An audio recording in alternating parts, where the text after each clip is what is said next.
Hello everyone, this is part 25 of What If Naruto Was Abused and Leaves Konoha, and I hope you guys enjoy this video and to like, to subscribe, and check out the playlist, to see more comment down below.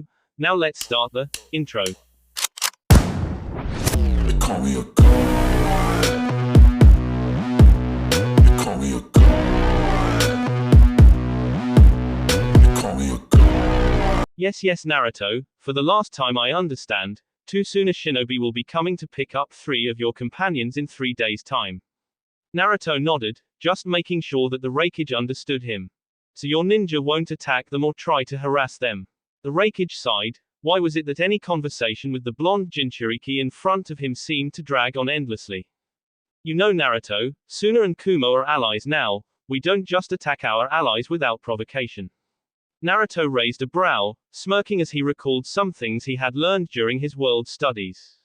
So what was that incident with the Hyuga clan a few years ago? The Raikage coughed, blinking a few times at the unpredictable ninja in front of him.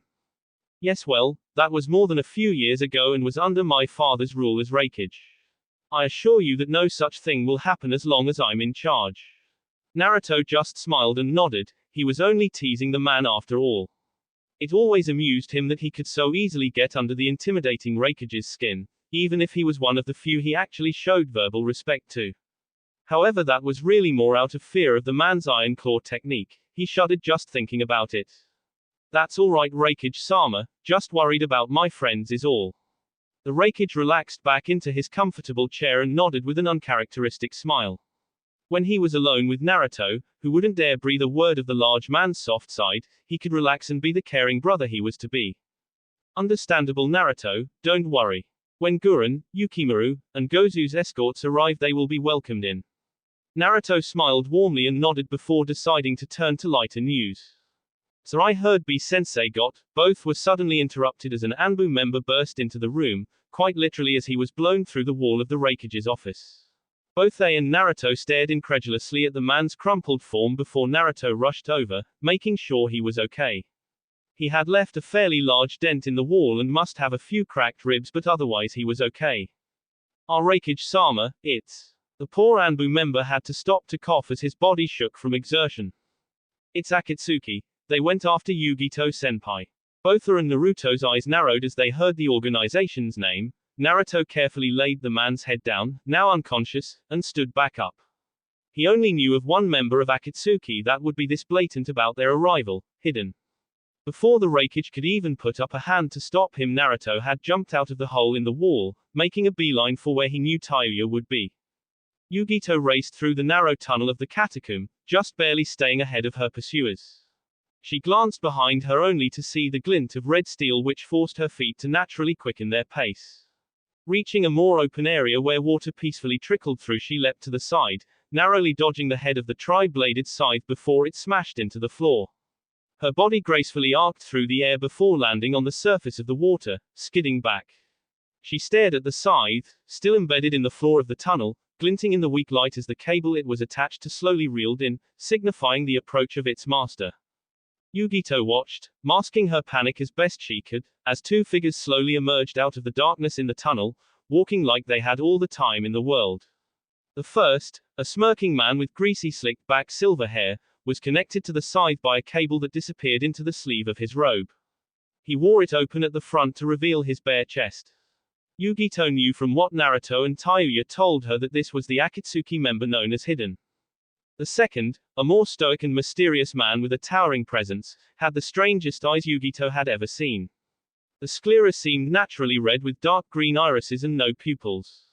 He wore a hood and face mask that managed to cover most of his face, and his robe, identical to that of his partner, was equally concealing. This was Kakazu, a man who had gone toe-to-toe with the first Hokage himself and survived. Let's just finish this. His voice was deep and gravely, fitting the intimidating persona his towering build gave. Not just yet. Hidden on the other hand had a much more irritating, overconfident voice, matching his generally vain appearance. He pulled out a strange amulet, a circle with a triangle inside, letting it turn hypnotically in his hands. Before that, you know I have another with whom I must confer. He smiled as he held the dull metal amulet up to his face, causing his partner to look around at him. You can be such a pain in the neck sometimes. Kakazu was obviously used to these situations. It didn't make him any happier about it though. It's a pain for me too, you know, but the laws are very strict about this. Yugito was almost shocked as the man brought the pendant up to his face in his closed hands, almost making it look like he was praying.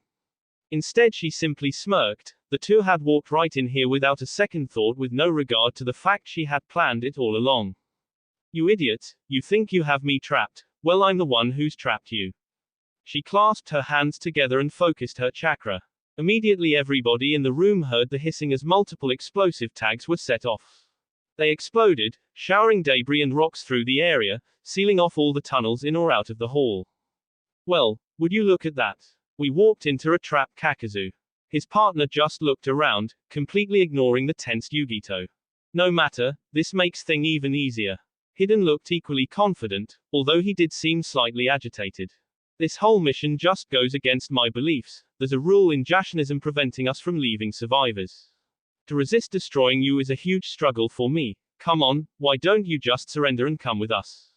Yugito looked at him like he was crazy, an increasingly likely conclusion given the evidence. She had enough of this. She wasn't here to negotiate with Akatsuki, she was here to make sure these two would never hurt anybody again. She dropped down to the surface of the water on all fours, the winds and waters picking up and spinning around her in a small tornado as all her internal energy was released outwards. She could already feel the familiar blue flames licking at her body, just waiting to be released and given form. She was about to do just that, to unleash the power of her Biju on these idiots, but was rudely interrupted as the entire hall shook violently.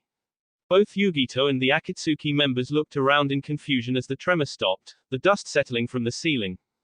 They heard it again, a dull muffled thump that caused the entire room to shudder, releasing more dust from the ceiling. It repeated again, louder, and the room shook even more, a fine layer of debris now coating everything as it was disturbed. Now they could see cracks appear on the roof, spidering out more and more as the crashes continued. With one final ear-splitting crack, the ceiling finally gave way under pressure, splitting open before showering the room in chunks of concrete and dirt. Yugito coughed and tried to wave away the cloud of rubble obscuring her view, wondering if this was some kind of ploy. However, when the smoke cleared enough, she looked up, only to see the smirking face of one Naruto Uzumaki, flanked on both sides by Taiya and Guren. All three quickly dropped into the cavernous hall as the last of the makeshift smoke screen cleared away, revealing an irritated Kakazu and an almost gleeful Hiden. Yes, Jashin-sama be praised. Now I can finally fulfill my religious duties and cause some chaos. I might have to capture that heathen over there, but I have neither qualms nor restraints in killing all of you. Naruto looked back calmly, standing firm with his arms crossed over his chest, coat flapping in the breeze his entrance had created. Yugito, while annoyed that she had to be rescued, was gracious for the help, even if Naruto was now putting two Jinchuriki on the line instead of just her. Taiya, Guren, Yugito, you deal with Kakazu. He smiled viciously as his canines elongated subconsciously. I'll deal with Hiden. Hiden's gleeful smile didn't dissipate in the slightest. In fact, he seemed even happier at this turn of events. That's right, come and fight, Blondie. Let me bask in your pain as I slowly draw each and every last breath out of your heathen body. Naruto settled into a defensive taijutsu stance and made the universal sign for, come get some. Hiden screamed out in delight before fully retracting his special scythe and charging the calm Jinchuriki. Naruto dodged the first sloppy swing, but his abilities in evasion were quickly put to the test as the Jashin follower madly swung the weapon without abandon. While disorganized and unrefined, Hiden's attacks came with unparalleled ferocity and tenacity, giving him a chaotic elegance.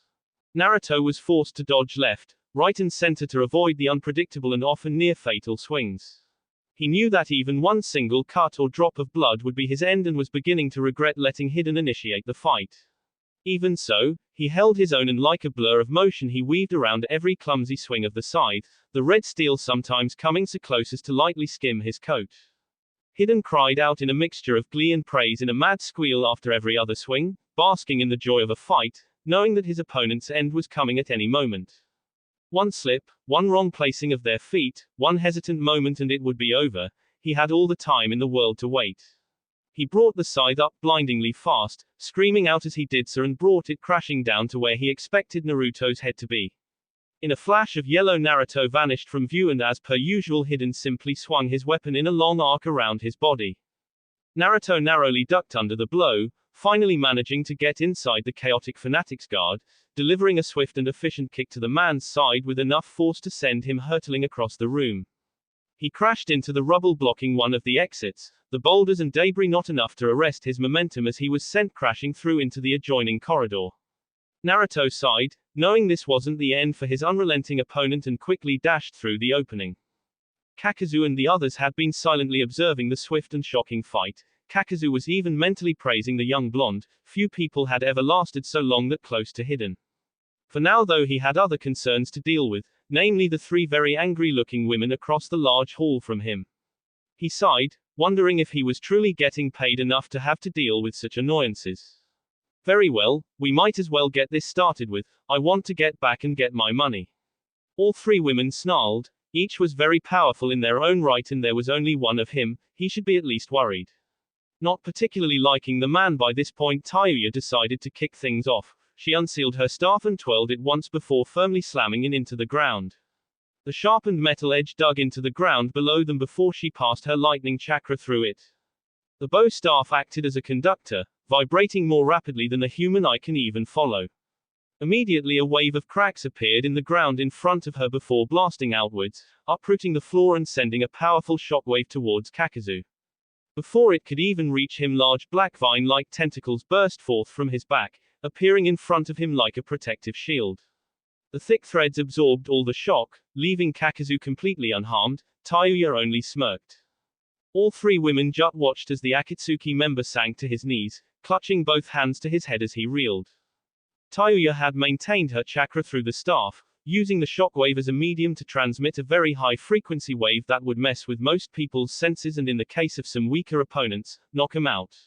It was an effective and usually solid strategy that had helped her before, so she was surprised when more of those black threads shot out of Kakazu, digging deeply into the ground. He stood up again, looking none the worse for wear as Tayuya realized what he had done to defeat her attack.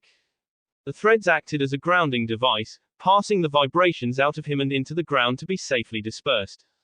Tayuya cursed at the effective and damnable tactic before Kakazu was suddenly attacked from all sides by razor-sharp crystals. They sprouted from the ground like thorns, trying to skewer the cloaked figure from all angles.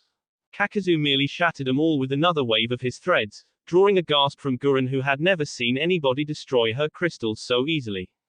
She was so shocked that she was unprepared for the counterattack as Kakazu launched her across the room with a swipe of his threads. The only thing stopping her bones from being shattered from the impact with the wall was her crystal armor. She groaned as she got up. The thin layer of rock-hard crystal may have saved her from the worst of the damage, but the impact still left her a little rattled. It unnerved her to see an opponent who she could see was easily as powerful, if not more so, than Orochimaru, unnerved, and slightly frightened. Yugito felt that it was her turn, so channeling chakra into her hand she forced her fingernails to grow into razor-sharp blades, each as hard as diamond as they were reinforced with Matatabi's chakra. She rushed Kakazu, feeling no need to resort to her full transformation seeing as she only had the one opponent now. She skillfully dodged the waves of threads aimed at her body, intent of sweeping her off her feet before incapacitating her. She threw her body to the ground, sliding across the water on her knees with her back pressed to the ground as she evaded a strong blow that would have cracked a few ribs. Immediately after, she bent her body back until she was able to use her hands to launch herself into the air, twisting around yet another attack before using it to propel herself forward. Her hands were held out in front of her, fingernails ready to tear into the man willing to attack her home and herself just because of what, or who she carried within her. She was a few feet away from the man, who seemed no more perturbed than when he was joined by Hidden before his eyes narrowed ever so slightly. That was all the warning Yugito got before she saw something shift beneath his robes and his hands came up into a single hand sign the Jinchuriki didn't recognize. Wind style, pressure damage. The air around Kakazu seemed to visibly shudder for a moment before violently exploding outwards. It damaged everything in its path, be it wall, floor, or unfortunately, Yugito herself. With bone-breaking force she was launched across the room, arcing up into the air with her hair trailing beneath her before crashing back down to the ground. She was saved as she saw Tayuya in the periphery of her vision plunge her hands into the ground. The floor seemed to ripple towards her landing zone, and before she knew it she landed in a soft bed of loose earth, effectively cushioning her fall. Kakuzu seemed unfazed that his attack had failed. Instead, everybody noticed something underneath his robes shift again while he maintained a perfect air of calm that only came with age and experience. Gurren had recovered by now and was throwing countless crystal shuriken at Kakuzu, condensing them straight out of the air which glittered around her. Kakuzu stood firm, unwavering as barrage after barrage slowly ripped his cloak to shreds. He made no move to dodge, block or even move. Slowly, as more and more of his body was revealed, Gurren began to figure out he had some kind of protection around him like her crystal armor. Tayuya on the other hand knew exactly what it was, Kakuzu's earth heart. As long as he had that heart in his chest he had a nearly unbreakable defensive layer covering his skin. While Gurren was keeping Kakuzu occupied, she quickly made her way over to Yugito, stopping the blonde Jinchuriki before she could attack again. It won't work, we need to hit him through the chest when he uses one of his other elemental hearts.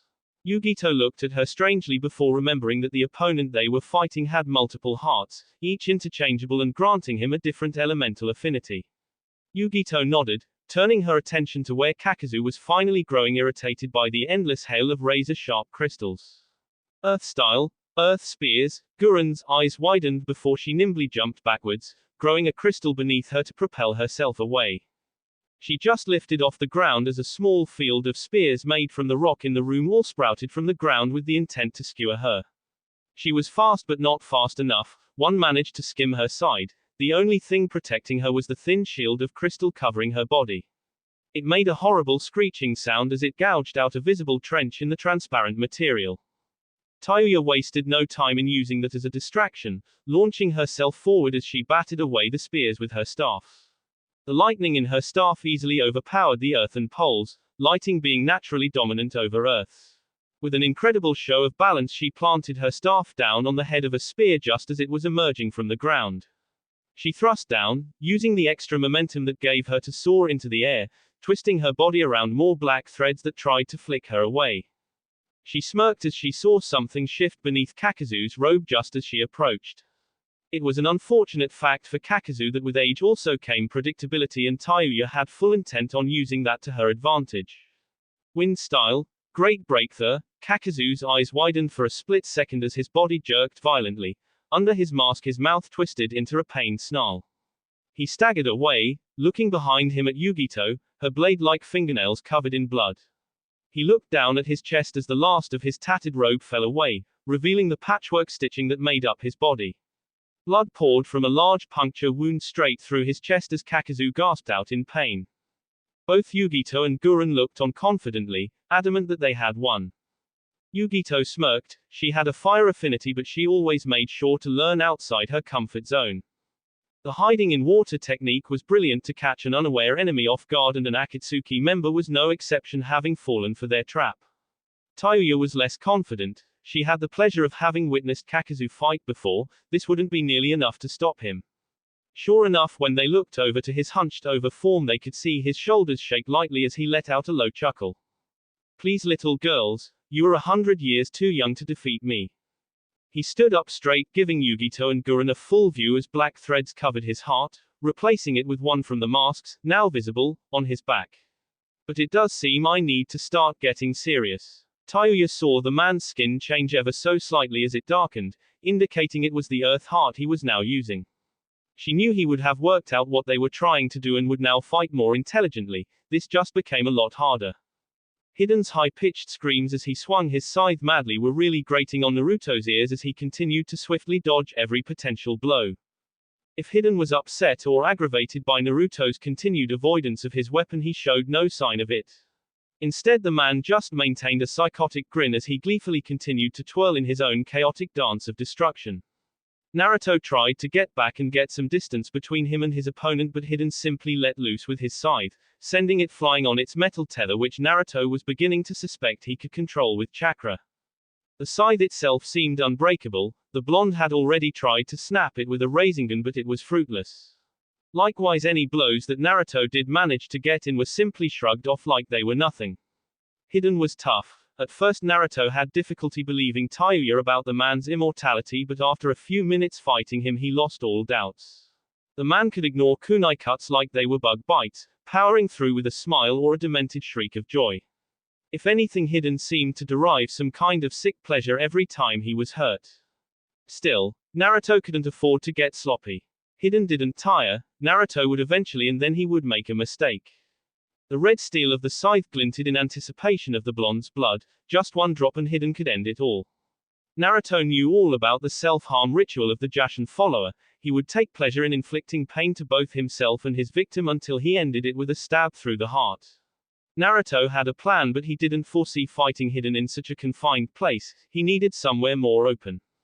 The next chance he got, Naruto kicked Hidden with as much power as he could muster. The Akatsuki member was sent flying back through the corridor they had been fighting in, sailing out into the main hall as Naruto followed suit. He saw the girls fending off Kakazu, but he couldn't step in to help, at least not yet. Instead, he used their fight to his advantage as a plan formed in his mind on the fly. Racing over Hidden's temporarily downed body, he used Kakazu's distracted state to launch himself over the man. He was forced to dodge a few errant tentacles which reminded him of evading Gaara's sand, but he did touch down behind the former Taki shinobi. In a flurry of movement, he firmly stuck a tag on Kakazu's back, the intricate seal glowing briefly. There was a small explosion of smoke, but when it cleared, Kakazu was nowhere in sight. Instead, there stood two Narutos. The original quickly mustered all the strength he could and leapt onto the wall, running up until he was lost in the shadows. Kakazu was mildly surprised by the maneuver and only saw the shadow bearing down on him when it is too late. In a flash of red steel, a large bloody gash appeared across Kakazu's chest before Hidden jumped back with a mirthful smile. "It's finally over, brat. You thought you could evade me, but no one can escape Jashin-sama." Hidden, temporarily transformed into Naruto, just widened his eyes as he realized what was going on.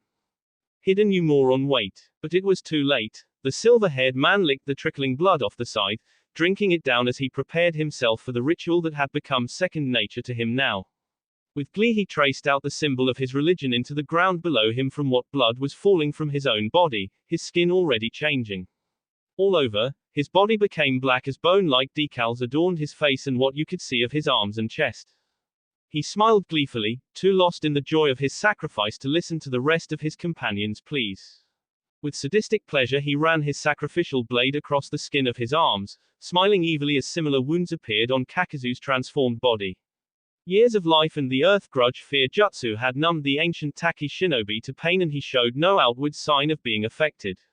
This seemed to anger Hidden greatly. He wanted to hear the cries of his victim ring out through the hall. "You aren't a worthy sacrifice, not even a single scream."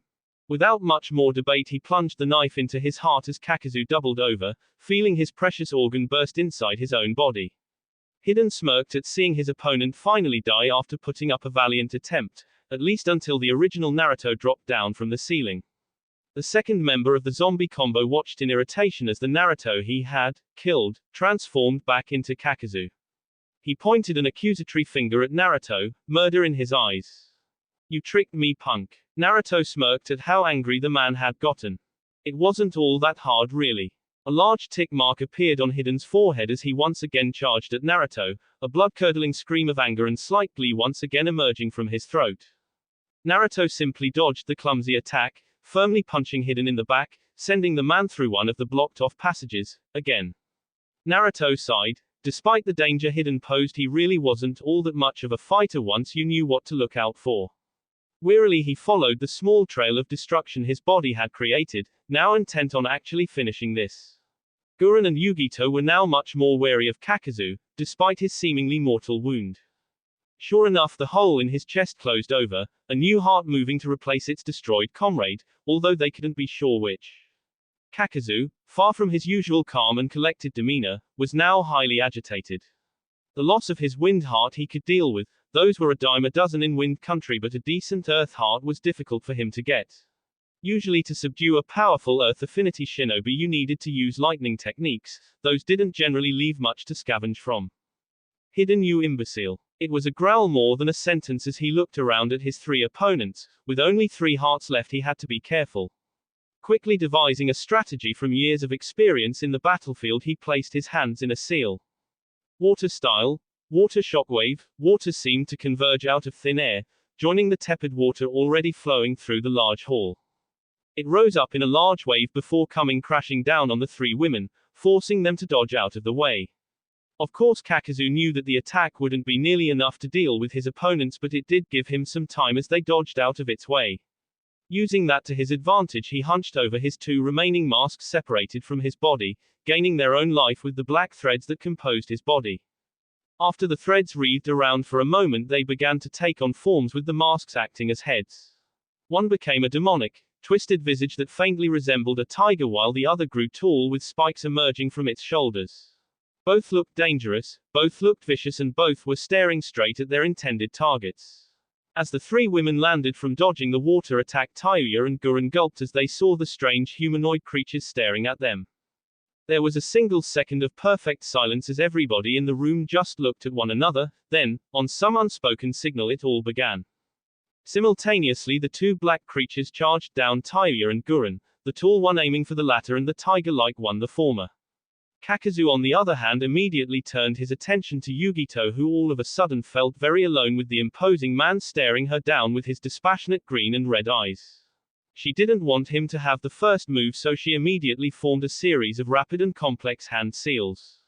Fire style, Fire Dragon Flame Bullets. Yugito focused her chakra with immense control as it took on the appearance of an enormous dragon composed entirely of bright white flames. It reared its head and roared, the room shuddering from the noise, while Kakazu remained unimpressed. The dragon immediately began spitting out intense flames the same color as its body, all of them on a collision course with Kakazu's body. Water style, Great Encampment Wall. From the water surrounding Kakazu and the extra he had added with his last technique, a thick wall of water erupted all around the Taki shinobi. When the two jutsu collided, there was a great explosion that once again rocked the large room, steam being released from the heat of the flames. Despite the power of Yugito's technique, she could clearly see Kakazu standing perfectly still, not having moved at all. She gulped, knowing that was the most powerful jutsu in her arsenal. Kakazu just smiled. Naruto managed to land another strong blow on Hiden's chest, for all the good it did him. The silver-haired man flew across the room the two had found themselves in. Naruto didn't know where by this point. Their fight had been so mobile that Naruto had completely lost track of where he was or even the way back to the main hall. Right now they were in a medium-sized room with what was once a smooth polished floor, bringing to question what this place used to be used for. Now, however, it was covered in dust and crumbling masonry from the neglected and old walls. Hiden picked himself out of the crater he had been thrown into. He had long ago gotten over his anger and was back to his usual psychotic glee. This was one of the best fights in his life. Nobody ever lasted as long as the blonde in front of him, and the extra weight made everything even more exciting. The moment where he sacrificed this one to Jashin would be long remembered and cherished in his eternal life. What's the point of fighting it, Blondie? No matter what you do, I can't die. Naruto huffed for a moment. Despite his near-eternal stamina, the fight was really starting to wear on. He was going to have to do something about that soon. Yeah, I'd ask how you did that, but I already know, and I didn't particularly like the answer. Hiden just smiled. He was only a little put off that this team knew so much about their organization, or specifically him, but it wouldn't matter for much longer. I was merely willing to go the extra mile than the rest of the idiots of that so-called Jashinism wouldn't. They wouldn't know the first thing about Jashin-sama. Naruto just nodded in exasperation, having caught his second wind. The two combatants began to slowly circle one another, each on one side of the fairly large room. If he had looked closely enough as they circled, Hiden might have noticed that Naruto would seem to flicker every so often as they moved. Unfortunately for him, the room was dark and Hiden was more focused on the ceremony he had yet to perform. Naruto took a deep breath, smiled and prayed to whatever gods that were listening, except Jashin, that this would work. He rushed forwards, for once initiating the combat as he dived under one of Hiden's blows only to spring up onto his hands. Hiden was only momentarily confused by the action but figured it only made it easier for him to deal with the whelp. Naruto stayed on his hands, fending off Hiden's scythe with his feet while using his clawed hands to maintain a steady grip on the floor. His legs were a lot more powerful than his hands, so thanks to his extraordinary balance he was able to launch off rapid blows while constantly evading Hiden's mad swings. Nice trick. Were you in the fucking circus? Naruto ignored him but smiled as he was reminded of the way Tayuya talks. Slowly he began to lead Hiden around in a spiral that steadily moved inwards towards the center of the room. Never once did he drop off his hands. Hiden was actually starting to grow annoyed. The kicks, or were they punches, came in hard and fast, leaving bruises across his rapidly healing body. Finally, Naruto feigned before rolling under Hiden's legs. On the way through, he caught them and pulled as hard as he could. Hiden was pulled out from under himself, landing with a crack on his back. He would have rubbed his head from the pain if Naruto hadn't sprung to his feet and like lightning pinned all of his limbs the floor with elongated kunai. Naruto took a breather while Hiden struggled against his bindings, uncaring of the pain the action brought. You think this will hold me long, you faggot? I'd rip my own arm off to appease Jashin-sama.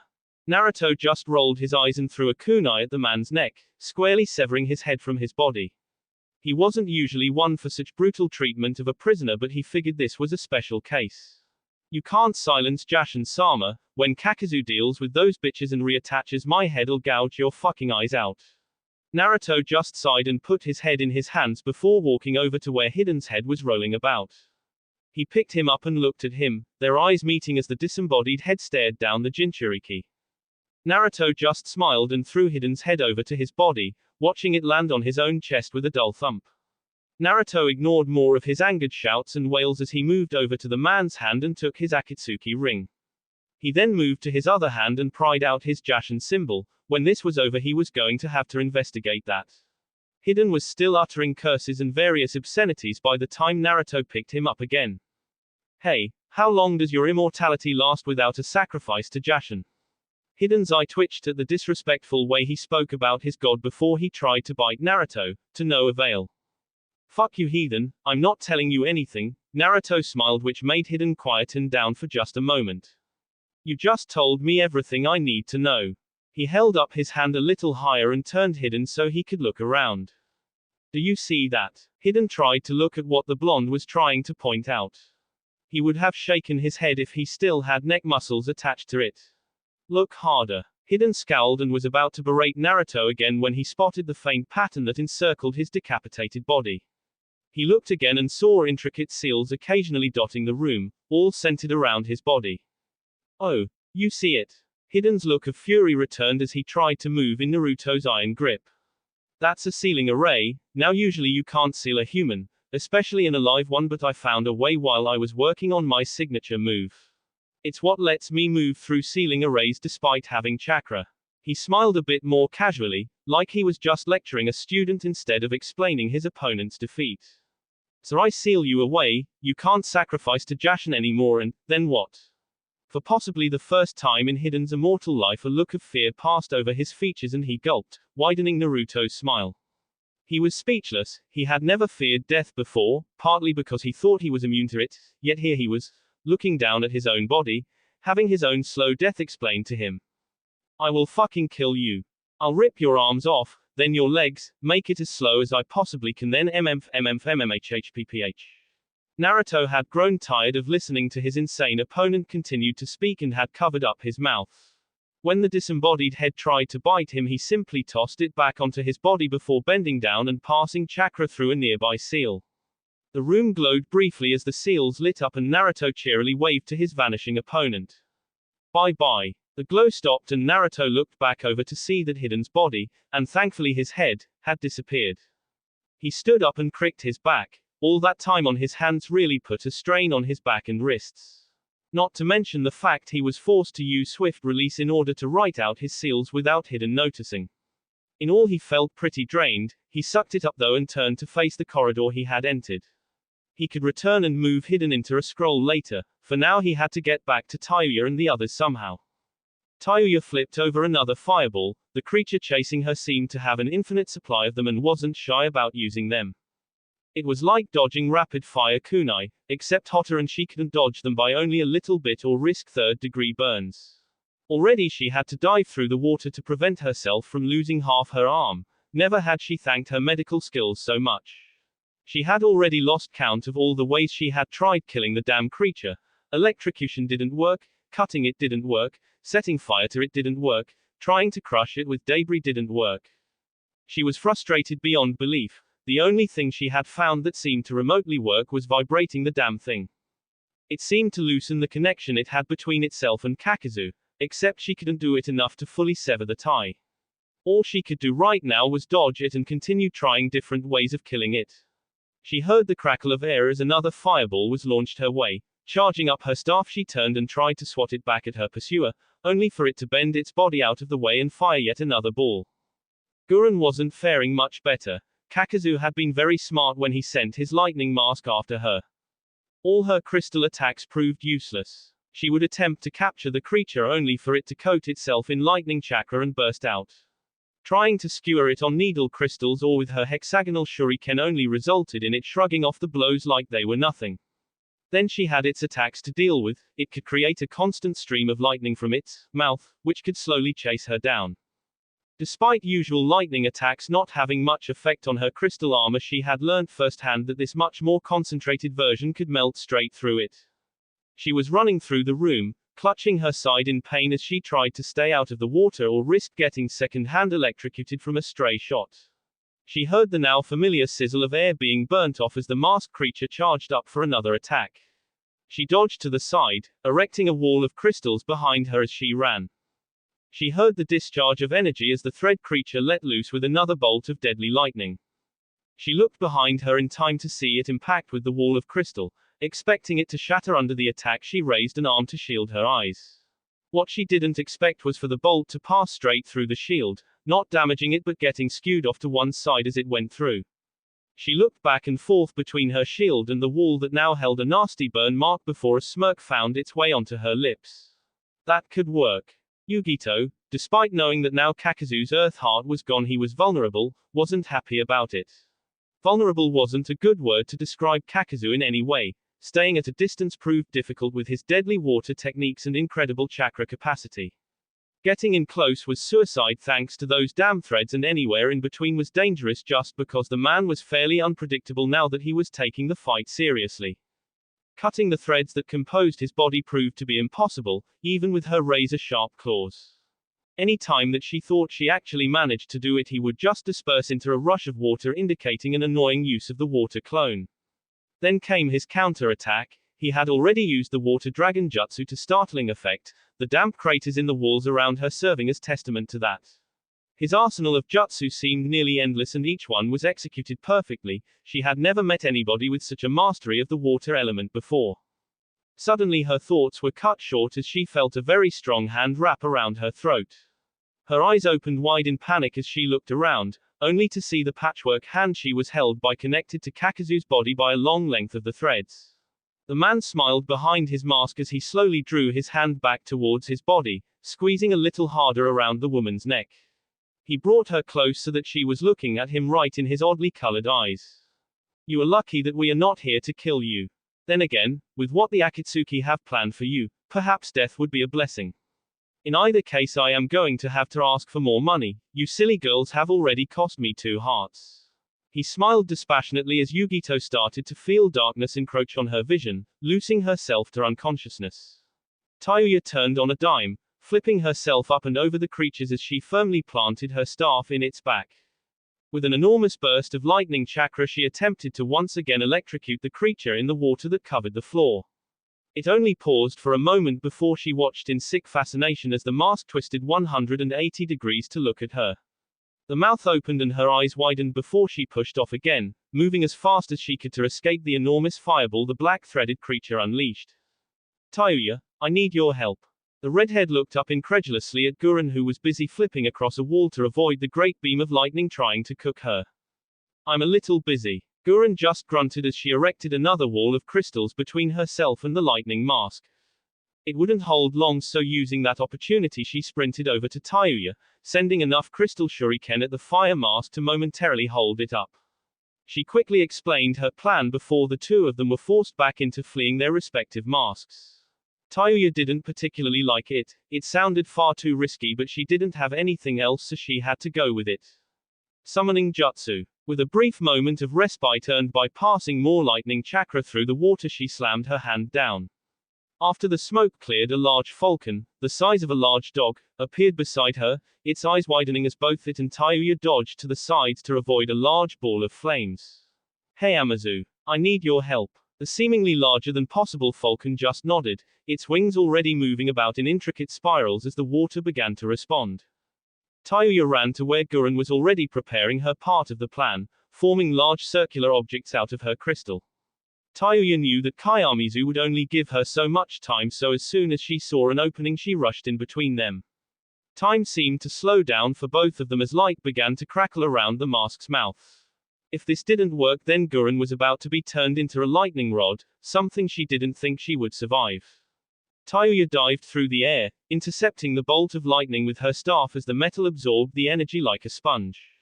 Using her own chakra to prevent herself getting fried, Tayuya quickly twisted through the air, moving her staff out in front of her.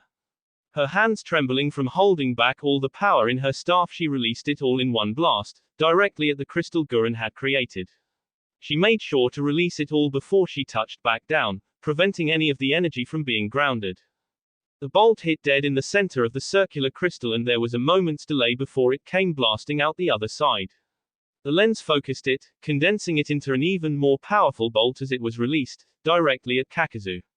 It soared through the air, splitting molecules from its intensity before impacting with Kakuzu's side, not stopping. The blast ripped right through his torso, leaving a sizzling hole through both sides of his body. Yugito could only watch as Kakuzu's eyes widened momentarily before the grip he had around her throat loosened and she fell to the wet floor. The two masks froze for a moment before both suddenly rushed to their master's aid, both unraveling as they went. The fire mask would have reached him first if Gurren hadn't suddenly placed both hands on the ground. In its confused and hurried state, the mask could do nothing as a crystal spear shot out of the ground, splitting the mask in half as the heart it concealed was skewered. The lightning mask did make it, Kakuzu's body absorbing it as his wrecked heart was replaced again. He stood up, fury in his eyes when he realized that he was down to his last heart. He had survived the first shinobi war, gone toe-to-toe with Hashirama Senju himself and harnessed the most powerful kinjutsu in Takagakure. He was not going to die here to a bunch of women barely out of the diapers. With a roar of annoyance, he thrust both his hands into the water that covered the floor. Lightning style, discharge lightning calamity. Faster than most could blink, arcs of electricity spread through the wet floor. All three women were caught unprepared as they cried out in pain, their bodies almost glowing from the sheer amount of lightning passing through their bodies.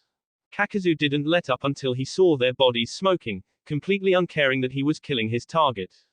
Finally he stopped and the women's locked-up bodies were allowed to rigidly fall to the floor, still twitching. Kakuzu just smirked, he wasn't dying today. That smirk fell right off his face as he jerked forward, spitting out blood as he did so. His eye went wide as he looked down to see 5 razor-sharp fingernails, the end of a metal bow staff and numerous sharpened crystals piercing his body. He gulped, trying to stop the blood flowing from his mouth as his eyes blinked rapidly. He looked back at the cooked bodies floating in the water only for them to dissolve away.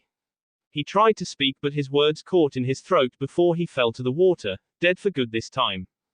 Tayuya twirled her staff, ridding it of blood as Yugito did the same, both retracting their respective weapons while Gurren just let her crystal dissolve back into the air.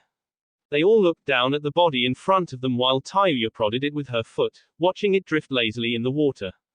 Tayuya just smiled happily, despite having come so close to death more than a few times in the fight. Huh. And Naruto thinks that genjutsu has no impact in a fight. The women to her right and left just sweat dropped as they looked at her incredulously. Why couldn't you have done that sooner? Tayuya just shrugged as she turned to Gurren. I'm sorry, I was too busy trying to not become a Tayuya flambe.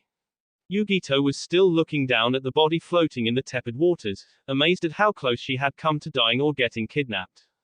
It doesn't matter, he's dead and all of us will be fine.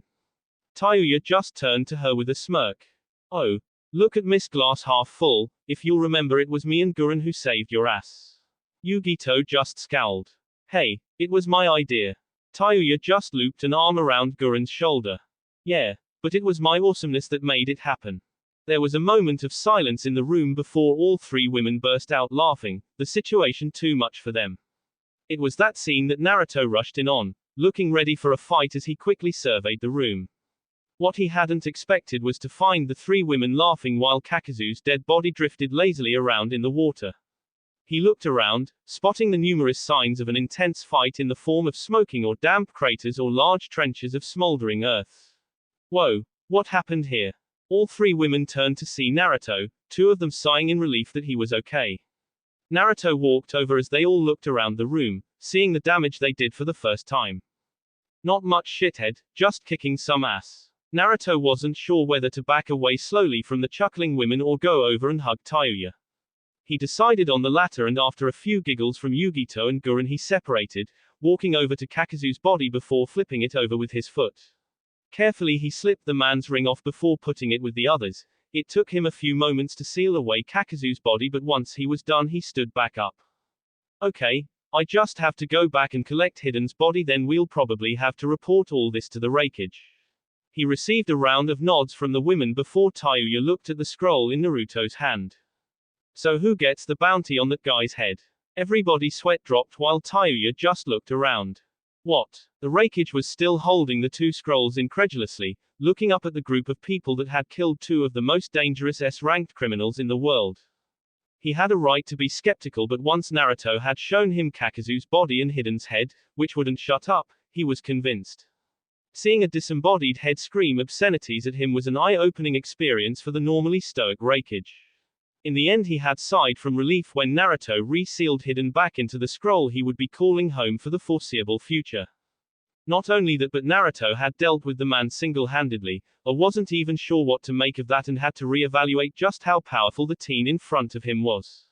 He now had Hiden's scythe slung over his shoulder, and all he would say about it was that he had taken a shine to it after seeing how effective it was in a fight.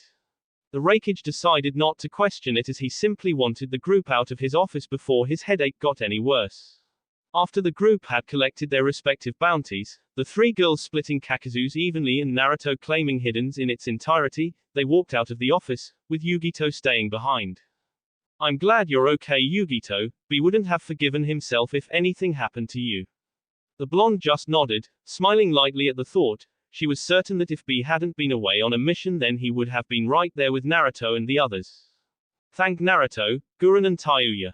Without them I'm certain I wouldn't have made it.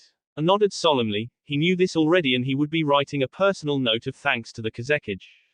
I know you've had a recent traumatic time because of the Akatsuki, but that's why I believe my next request is important. I want you to find out how they got into our village so easily, find it and stop it so it can never happen again. You might be safe now, but we have no way of telling if they will try this again. Yugito nodded, giving a cheeky salute to the Raikage as he just smiled. And be careful, Yugito. Kami knows your parents would haunt me if anything happened to you. Try it again, Tayuya. The redhead just grunted as she shot an irritated look at Naruto, quieting the blonde up. I already have, 7 times. Naruto just nodded while Tayuya continued to strain. They had been trying to work out how Tayuya could activate her new seal all day now. It proved more of a challenge than Naruto had foreseen. The original curse mark latched onto feelings of anger and hatred, but without that aspect Tayuya was having difficulty finding its trigger. They had already tried the obvious answer of channeling chakra in the area, but all that got her was a light tingling sensation from the seal. Well, the original seal used emotions as a trigger. Maybe we just need to find out another that will activate the new seal.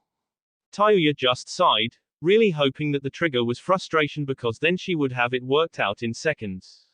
You made the damn seal, why don't you know what fucking activates it? Naruto just shrugged as he smiled sheepishly. Hey, I couldn't predict everything. Tayuya just scowled in his direction as he held up a placating hand. Alright, why don't we take a break for a while, go get some dango or something? Tayuya just nodded with a small relieved smile as Naruto walked over, wrapping her up from behind in a warm hug. Tayuya's frustrations melted away as he pulled her in close, resting his head on her shoulder as she leaned back into his body. Tayuya felt excitement run through her body as the blonde planted a small but loving kiss on her neck, then another slightly higher up as he worked his way around to her mouth. She turned her head to make it easier, and soon they were both pressed up against one another, their tongues wrestling playfully. Tayuya smiled into the contact, and Naruto brought his leg up so that she was straddling his thigh. This was a fairly common sight with them now, they were practically inseparable.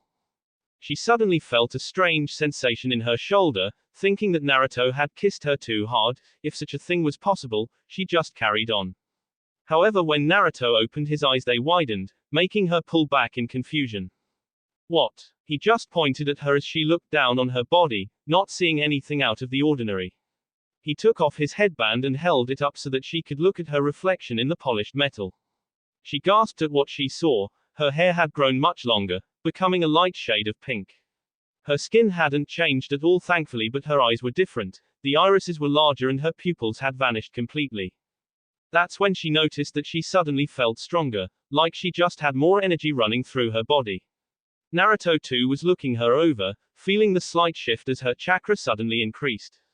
They both knew that she had activated the seal, not really understanding why until Tayuya suddenly groaned, falling to her knees. Oh come on. Naruto just looked at her oddly while she continued to sulk. What is it? Tayuya just looked up hopelessly as she rubbed the spot where the seal was glowing a warm blue. I have a seal that gives me awesome powers, but it's activated by fucking love. How stupid is that? Naruto just sweat dropped comically as he took in the sulking Tayuya. He moved over and pulled her back onto her feet. Well, we don't know it was that. It could have been, well, you know. Tayuya looked up at him strangely, not catching what he meant until she saw his slight blush and her eyes opened wider.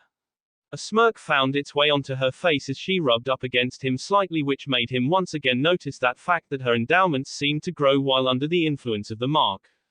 Oh, so a seal activated by lust. I guess that's slightly less stupid.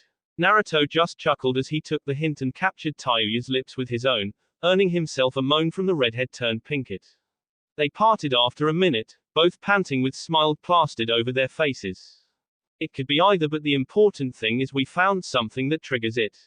He smirked to himself, making Tayuya wonder what was going through his head. Now comes the fun part, seeing what you can do. Tayuya grew her own smirk as she settled back into a fighting stance, Naruto doing the same. Well, fucking bring it, shithead.